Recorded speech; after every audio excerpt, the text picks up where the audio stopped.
আমাদের দেশের যে চাহিদা গ্যাস, সেই গ্যাসের 40% আমরা নিজেরা উৎপাদন করতে পারি না। আলোচনাই যথেষ্ট না, রেজাল্ট যদি না পাওয়া যায়। এলএনজি চুক্তির বিষয়টি আজকের এই আলোচনায় এতক্ষণ অনেকবার উঠে এসেছে। সেই চুক্তি নবায়নে সম্মত হয়েছে কাতার। সেটি আসলে বাংলাদেশের জন্য একটি বড় প্রাপ্তি বলে মনে করেন কি? অবশ্যই এটা তো খুবই পজিটিভ, তবে আমি এটা বলবো যে এটা একটা রুটিন কাজ। এলএনজির চুক্তি কিন্তু আমাদের সঙ্গে কাতারের ছিল, কিন্তু ওনারা কিছু বকেয়া পাওনা ছিল আমাদের কাছে। সেই পাওনাটার জন্য হয়তো একটু আনসার্টেনিটি ছিল যে এটা আবার তারা রিনিউ করতে রাজি এবং তো এই পাওনা কিন্তু আজকে ওনারা বাংলাদেশ গভর্নমেন্ট পরিশোধ করে দিয়েছে এবং পরিশোধ করা মোটামুটি এনশিওর করার পরে এটা রিনিউ হয়েছে। এলএনজি ছাড়া তো চলা যাবে না। একটা দেশের উন্নতি যদি করতে হন, এই দেশে যদি শিল্প কারখানা চালাইতে হয়, তাহলে আমরা তো গ্যাস কতটা আমরা যে আমাদের দেশের যে চাহিদা গ্যাস, সেই গ্যাসের 40%ও আমরা নিজেরা উৎপাদন করতে পারি না।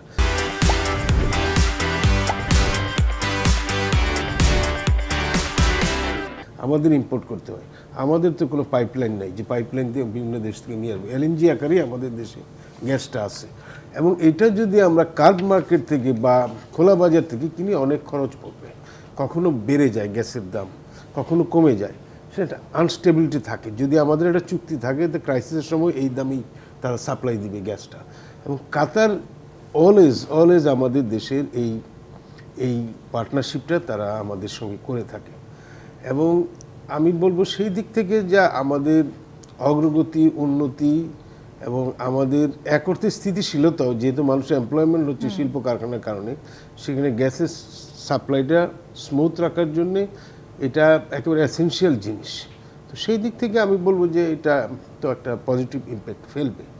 আরেকটা হলো যে উনি যে এখানে গেলেন, ওখানে যাওয়াটাও অবশ্যই পজিটিভ। আমি বলবো আপনি যেটা অ্যাম্বাসেডর মুন্সি ফয়েজ বললেন যে বিনিয়োগকারীদের ওখানে কাতারি বিনিয়োগকারী অতটা না, কিন্তু কাতার ছাড়াও এই যে ওনারা যে অন্যান্য দেশের বিনিয়োগকারীরাও কিন্তু এখানে ছিলেন এবং যারা বিভিন্ন দেশ থেকে প্রভাবশালী লোকজন এসেছেন তারাও ছিলেন।